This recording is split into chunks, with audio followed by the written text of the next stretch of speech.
I welcome you all to this our next session of Big Data Analytics MCA3 Academics.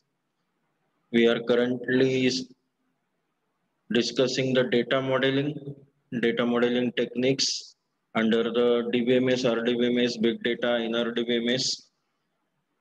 Today we are going to see the first part of Big Data Analytic Techniques, Data Modeling Techniques under the NRDBMS, Non-Relational Database Management Systems and NoSQL. The basics of that, then we will continue with the actual data modeling techniques. Let me share the screen with you. We shall start by the recapping data modeling, what we have discussed till point through the one small video.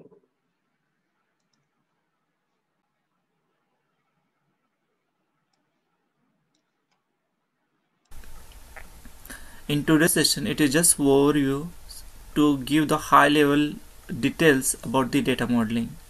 We are going to see what type of data models are available and what are its usage, and in detail conceptual knowledge about each data model.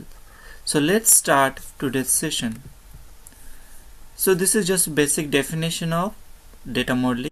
That's we have studied that the data model is a collection of conceptual tools describing data relationships and semantics and consistency constraint, mapping constraint we have discussed, and other data constraint like integrity constraint, primary key and foreign key constraint we have Data discussed. model is collection of concepts. No one is going to ask you the data modeling, but if you understand this data modeling definition itself, it will give you clear idea.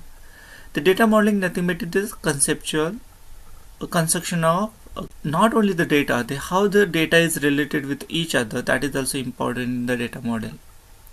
Along with that, if you combine the data with and its a relationship, how the semantic of it is going to work, means how the overall look will be there of that your data model. When you design any data model, the more important people while designing the data model. Fast forward the video. Now What these are are the different types of data model: conceptual, logical, and physical. We have discussed in brief. Now today we will see them. That describing what the system contains. That's a concept. Then logical means how the system will be implemented regardless of DBMS. That's a logical data model. And physical means how the system will be implemented using specific DBMS. These are the three different types of data model. types of data model?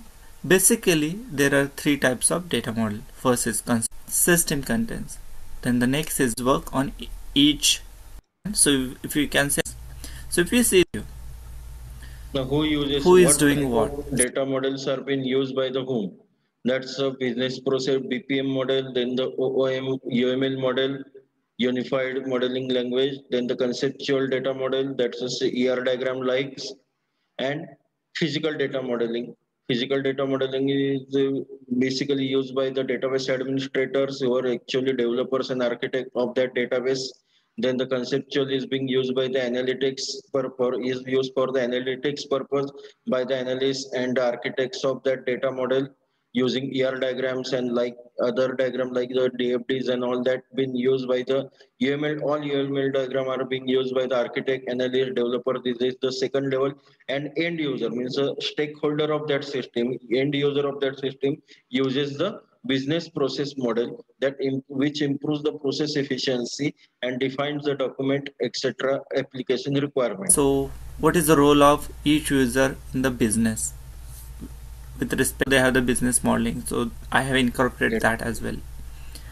So first, CDM and PDM are nothing but conceptual data modeling and physical data modeling respectively, essentially, which actually define an application development. Fast forwarding because we have gone through that. Just to give you idea, Diagram, reverse and forward engineering code. So that with usage of CDM, PDM, that is physical data modeling, is database administration as relationship. If you are going to do the reversing, how it happens in the real time. This video is being shared at our Google Classroom. You please visit to that. Let's do not impose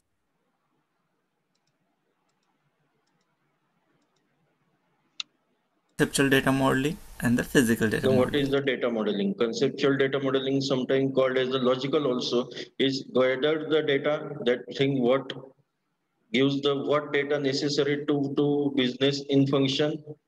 It's all about the business. Do not impose the information system terms and techniques. It's all about the business modeling, and not so such a business things at table, key, etc. are there. Probably the best done by the business analyst. First is so whenever you create a conceptual data model, do not compare to the conceptual data model. That is with Next is respect to the physical. conceptual. Now we will see the what do we mean by the physical data modeling. Physical data modeling, which translates the logical model into implementation plan. Means logical to whatever converted, that is a physical model. It thinks how to construct the database object to realize this, and it is actually the underlying things Data of the model, logical it modeling. translates logical model into implementation plan for the database. Suppose you have defined the two. When you create a physical data model, of course you will keep the same model, but you can keep for that model. What will the data model into the implementation plan? Here the That is question with you are going respect to to ask, the physical data model. or you will be answering after completion of this physical data model, is how you are going to implement the data model. It's all about the target database or the other technology being adopted. So based on the target database on which you are We going to will implement, stop it this share has an and we will impact go on to this our physical data model. The physical data basic model will change as the presentation. technology changes. This Underlying video has technology given us business the folks. overview idea of the data modeling. What do we mean? What do we mean by the data model? Then what are the different layers of data model? Different types of data model. That's a conceptual, logical, and physical. How is been related to you? How these data modeling are related to each other? That's a business BPM. That's a business process modeling, object-oriented modeling. That's a OM. Basically, we are popularly called as a UML diagrams. Then the conceptual data modeling, that's a CDM, ER diagram like things, and physical data modeling, that's a PDM, which is being used by the database administrators and developers and architects. Conceptual and object-oriented or UML diagrams or modeling are being used by the system architects, analysts, etc., app developers, etc. And the BPM model is basically used by the end users. That is something with respect to the data modeling. We will go to our presentation. I hope this presentation is visible to all of you and you have been audible. Yes, that is the our next first part of the NRDBMS NoSQL data modeling. In the last session, we have discussed the data modeling techniques under the DBMS, RDBMS, what we mean by the data modeling, the basic concept behind that, then why it is necessary, the constraints using some data modeling using some constraint like the mapping constraint, primary key, foreign key constraint, data integrity constraint that we have discussed. Today we are going to discuss the data modeling under the big data analytics directly with respect to the NRDBMS and NoSQL. NRDBMS means non-relational database management. What what actually we mean by the larger enterprise landscape? Now this is related to our data modeling, how actually the big data is a part of larger landscape, because big data is being done under the strategic thinking or strategic requirement of any particular organization, any particular functional department, or any particular what we can say the purpose, and that is nothing but the enterprise purpose. And how it has been done, that this diagram is giving that idea, that the top down alignment with the business priorities, then the business strategies and alignment and data strategy has to be developed, then managing people, processes, policies, and culture along the data. That is one parameter responsible under the big data analytics. Leveraging and managing the data for the strategic advancement. That's a master data, data warehousing concept we have discussed. We have discussed the business intelligence. Just give focus on the mouse pointer जहाँ पे आप focus दीजिए. Data governance, we have discussed that how the data is being generated by the people, processes, various sources, then how it has been administered by using some policies, and it is culture means the way of working, how data is been work account. And data quality, we have discussed that, so we can recall the V's of big data, different V's of big data. The one of that V, that's a veracity, is related to the data quality. Then data architecture and modeling, here comes the data modeling. Coordinating and integrating disparate data sources. We have discussed that the data sources can be homogeneous or heterogeneous. We can have the semi-structured, unstructured, or any type of data, which might be any audio, visual or audio visual in together, or any text data, any streaming data. That's we have to invent, we have to store. Then accordingly, we should be ready with the data asset planning and inventory strategy. Data integration, we have to integrate all such a heterogeneous data, we have to integrate under one panel, under one umbrella, and that is called as a metadata management. Then bottom-up management, the first, that's a top-down alignment we have discussed. Now this is the bottom-up, that how it will be bottom-up. Okay, bottom-up management and inventory of data sources. Big data, that's a Hadoop sign. Then the database, we have discussed HDFC, that's a Hadoop Database Management File System, HDFS, unstructured data, semi-structured data we will discuss, and document and content management. Now, data modeling in big data ecosystem. I'm sorry for that blurred diagram. I'll mark your attendance, please. Now, this is particularly the SQL. This is the SQL block. Data source. From data sources, we are getting the data as an input. Then HDFS, that's a Hadoop Database Managed File System. HDFS, using some processes, we are ready to have the some data modeling. Okay, we will. This is the ecosystem. We will discuss it in. We will discuss at the next slide in detail. Now these are the, we have discussed that in that particular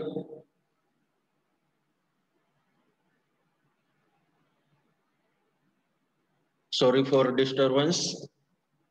We have discussed in that particular scene, that video, that there are three types of data modeling under the big data. That's a conceptual, being used for the business purpose. That's a business concept. Logical, that is a data erection.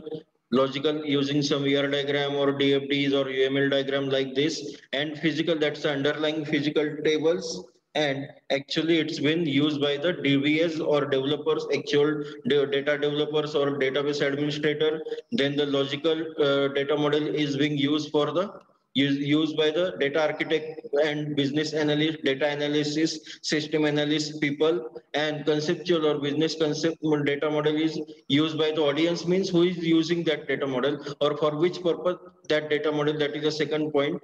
That's a business stakeholder, end user of that business, organization, functional departments are using or having the interface of the conceptual business concepts, conceptual data model.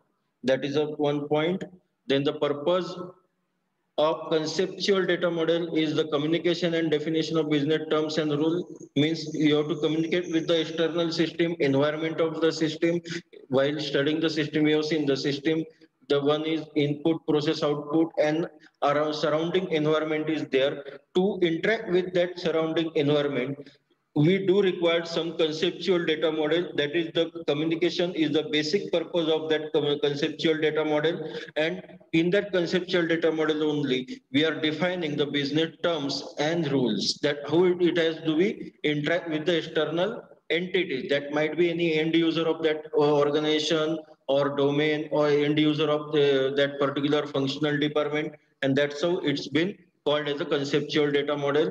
Then the logical data model is there, the middle one, that's a logical data model, and its purpose is to clarify and detail the business rules and data structure. It is like a working a bridge between logical data model is a bridge between the physical and conceptual data model. It has to clarify the whatever the conceptual data model is doing to the physical data model, and it has to detail the data structures rules to data structure rules of the physical data model to the conceptual data model, means from physical to conceptual and from conceptual to the physical. That's how it's working as a bridge between both data models, and it's a useful one as an intermediate data model. And the underlying or very root data model is a physical data model.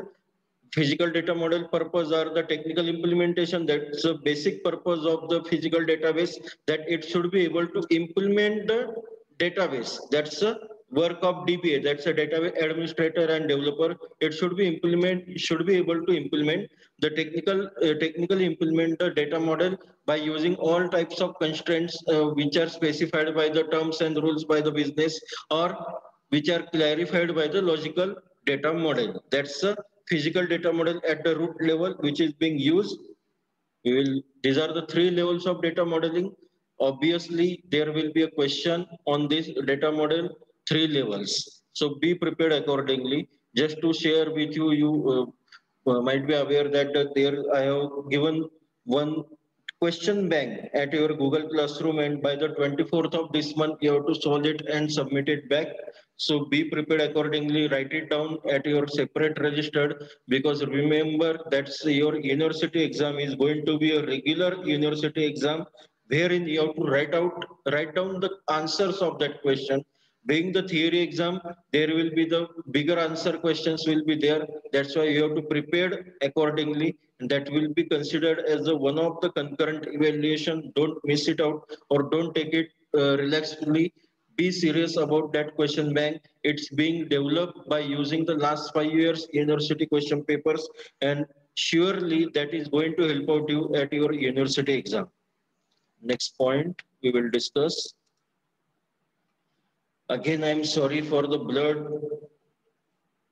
slide. That's we have discussed at the last session the what we can say the life cycle of big data analytics. This is the same one, that how the data has been acquisition of data, then how that acquired data is being analyzed, that's analysis, data analysis, then using that data, analyzed data, how the data is being curated, data filtration, using some data queries and all that, then how that data curation, curated data is being stored, that's a data storage, and lastly, how the stored data is being used for the decision support, prediction, all that purpose, simulation, exploration, visualization, modeling, controlling, domain specific uses, etc. That's how we can use the databases. Or that is actually called as a big data value chain. You can get more idea by using this diagram. That's a big data value creation model. Software मध्ये करायचं आहे. That's a big data assets are there. That's we can say the big data sources. Then using that big data sources, we can be able to have the big data capabilities. The data is being accessed by the peoples, systems, processes, and organization. These are the stakeholders of that data.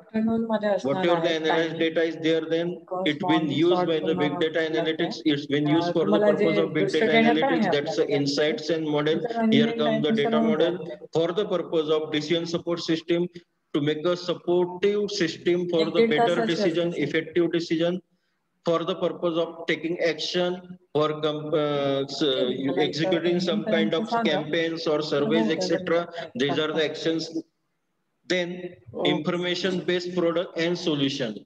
All these are the purpose of big data analytics. We are doing the big data analytics for the purpose of these three main points. Then according to the outcome of that big data analytics will be the big data value. We are creating value by using that asset. That's a big data asset to the big data value. Value maybe for the firm, means who is the internal stakeholders of that data, or value maybe for the customer, that V2C, that's a value for customer, value to the customer, or value to the firm, that's a V2F, that's a, we can say the value to the firm means internal stakeholders, and customer is nothing but the external stakeholder of that big data. Now, what are the big data model characteristics? how you can term any data model as a good one and what are the parameters for that purpose. The very first parameter is a pictorial. We should be able to represent that data model in a picture way, pictorial way. That's the first characteristics. That's a good data model. Should be an accurate graphical depiction of the entities and their relationship. As we have seen the ER diagram, then the UML diagram, various UML diagram we have studied. That's a class diagram, object diagram, or case diagram, etc. These are nothing but the data modeling techniques, and they have been able to pictorially represent that data model or data underlying database, and that's why they are been termed as a good data models.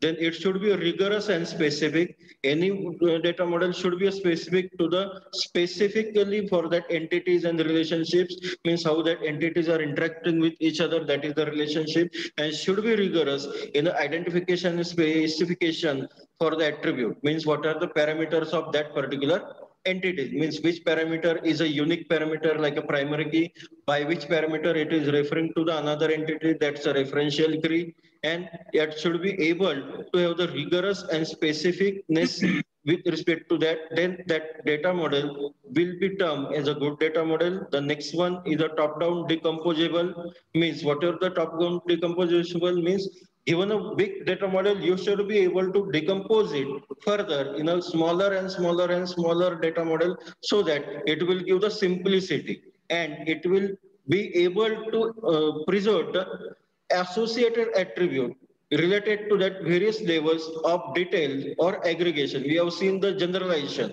Generalization means bottom to top, and aggregation or specialization means top to bottom. That's a top-down decomposable. They provide focus. It should provide the focus on the data associated with a single system and content within the single system boundary. Means it should be able to focus out the specific data of that data model, attribute of data model, then it will be termed as a good data model. Then it should be minimally redundant. Minimally redundant means what? Definitely there will be the redundancy, but it should be as minimum as possible. That's one of the characteristics of good data model. Then it should be a transparent one. All of us know that transparency means it should be able to see the graphical data model by looking at the graphical data model, means by just looking at the graphical data model, we should be end user should be able to analyze the what is the underlying database should be or is. That's a transparency. Then it should be easily navigatable. Easily navigatable, if the data model is, then only it should be, then only we can define the allow the different relationships and define the different relationship and easily follow that relationship across the number of entities. That is a easily navigatable.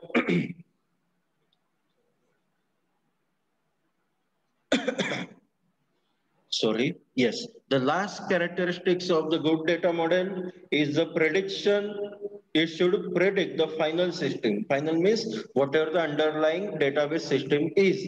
That might be any particular RDBMS, that might be any particular NRDBMS with respect to the big data analytics like the graphical graph database or any columnar database like that, like a MongoDB or other. Then it should be able to predict the final system. A good data model should be an accurate prediction of the physical implementation of the system. Then these are the various characteristics of the good data model, that it should be a pictorial, rigorous and specific, top-down decomposable, provide the focus, then minimally redundant, transparency should be there, navigation should be possible, smooth navigation, then it should be able to predict the physical implementation of the system, that's a final system. These are the some of the characteristics of the good data model. Again, this is the logical, how we can differentiate between the logical, physical and physical database. Logical data modeling use the process models and data requirement, will be togetherly developing the logical data model, and it will be like a logical data model. Then logical data model will be should able to access the physical data model. That's a reverse arrow. Physical data model is consisting of technical requirement and performance requirement. Technical requirements means what? What kind of primary constraint, referentially constraint, data integrity constraint like not null, only alphabet, only numeric like, and performance requirements means what? Number of records or what kind of records will be there. That will be consisting of the physical data model. Then the physical data model will give, we should be able to create an updated physical data model by using some kind of data and business data. Both means data is the internal and business data is the external data source, and this is the internal data source, and that's how logical and physical data model are interacting with each other. We will see that triangle logical and physical data model. See, they are interacting with each other. Conceptual is a way further. Okay, that's very at the top level, at the interface level with the audience, end user or a business stakeholder. That's the external environment of the system. But logical and physical are interacting with each other. Okay, we will move further. Then we will see what are the benefits of the logical data models. Logical data models speeds the maintenance and eases the transition to the new technology. Obviously, it's a logical one, means by using some kind of software it is being done. That's why there will be a speedy maintenance and it will be smoothly able to transit to the new technology.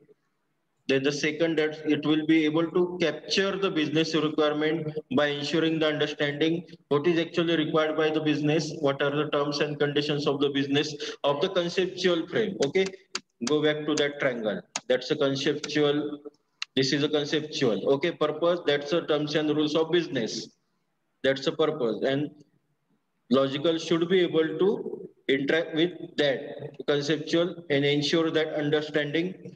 Then the last second one, that's the ability to share data across the enterprise, across the function, across the domain, across the organization. You can take any word over that enterprise, you can synonymally take any word, resulting in accurate data, consistent data, and reduced costs. Okay, I mean it should be an accurate one, consistent one data, and at a very minimum cost it should be able to provide the data across the enterprise. Next one, that's easier to implement changes in your business. That should be, this is one of the logical benefit of logical data model, that it is easier to implement changes as it's being logical and it's been developed by using some kind of software. You can transit to the any new technology very smoothly, and that's why implementing changes is easier. The last one, business requirement can be satisfied in database design. Means whatever the requirement from the conceptual data model, business requirement that can be modeled in the database design, that's a physical data model, by using the logical data model. That's the meaning of that last benefit. Next one. Now, how we can map? What are the benefit of mapping data models? Mapping means we are mapping logical data model over the physical data model, and then we are mapping the conceptual data model over the logical data model. That's a triangle we have seen. Okay, we are again and again coming back to that triangle. It's an important one: conceptual, logical, physical. We are mapping logical over the physical, and then we are mapping conceptual over the logical. Now, what are the benefits of such a mapping? By doing such a mapping, it allows us for comparing data elements across the application, means we can do the data comparison, and by finding, how we can do that? By finding and reconciling. This is a reconciling. Inconsistency means we can remove the inconsistency, and recognizing the commonalities, means what is the common? To reduce the redundancy. That's how we can remove the inconsistency, and simultaneously we can reduce the redundancy also. It, and thus it will improve the data integrity also. It provides the greater reuse potential,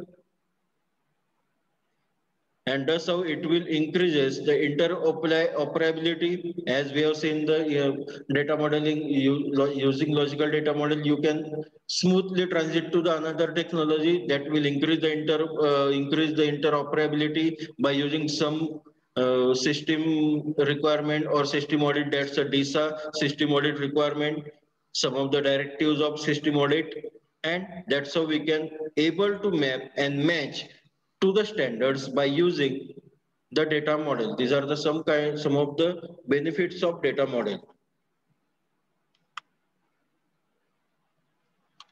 Sorry for disturb. Okay, we will move further.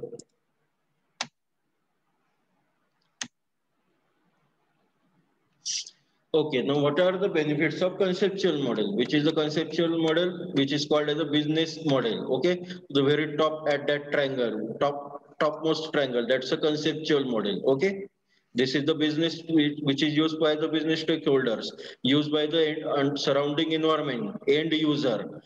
And the purpose of that conceptual model is the communication and definition of business terms and rules. We will see what are the benefits of that conceptual model. Okay, yes. Now, by using some semantic web benefit, these are the some of the web benefits of the conceptual model. It will more faithfully represent the human view of domain of the interest. Means what is being required by the end user. Who is the end user? Obviously, human is the end user of that system, any system. Then how? What are the views of interest of that human that we can faithfully represent by using the conceptual data model and semantic. Semantic means the logic behind that conceptual model should be the explicit and explicit one by and should be available globally, means should be understood globally. Okay, means whatever the interface is there, conceptual data model is nothing but the interface. It should be understood globally, might be in a multilingual way. It should be available in a multilingual. It should be an explicit one. Any interface should be explicit one. You can take an example of Google or any particular web portal, like suppose the Reddit or Amazon itself. It's an explicit one. It's available globally. You can convert to the any particular language readily. That's called as a conceptual data model and semantics benefit. The next benefit is it should not be implicit. That's the meaning of explicit. It should be explicit and it should not be fragmented across the business or user interface, etc. Means it should be a uniform one. It should not be a fragmented. Means for one user interface is like that. For the another user interface is somewhat different. For the next user interface is different. That should not happen. That should be a uniformity. Means if suppose you are following the IP address based access, then for all user it should be IP address based. If suppose you are following the user password based access, then UID password based access should be followed for the all user. There should not be any disparity in between. It should be a uniform one. Then it should be a better and explicit semantic. Then thus how we can have the better and explicit semantic, which promises the better search engine. What is the benefit of using such a terminology? It will give the better search engine results. Okay, and obviously better SEO means your website, your web portal, your whatever the activity, online activity, it will be accessible more smoothly by the end user. That is these are the some of the benefits of the conceptual models. Then the unified logical data model program. These are something the LDM models are there, means what we can say the ready-made data models are there and their benefit are there. Some industry are using or continue to have the such a industry specific content for the explicit business need, means customized one, and it is as per the industry, means the end user it's been customized and implemented, and that's how we can term the basics of data model under the non-relational database management system. I again reiterate to solve all the questions given in your question bank. We will shortly coming to the end to our fourth chapter now. That's the data modeling. So be prepared accordingly. If there are any questions, if there are any queries from your side, you are free to ask at any time at Google Classroom. Be the regular visitor to your Google Classroom. We have been, all subject faculties have been sharing many study material with you. Study that material. If you are having any kind of query, please ask. I'm going to stop the share. Okay, this is something for the today's session. We will continue the next topic, next part of data modeling at the next session. Wish you all the best. Thank you. Thank you for the time.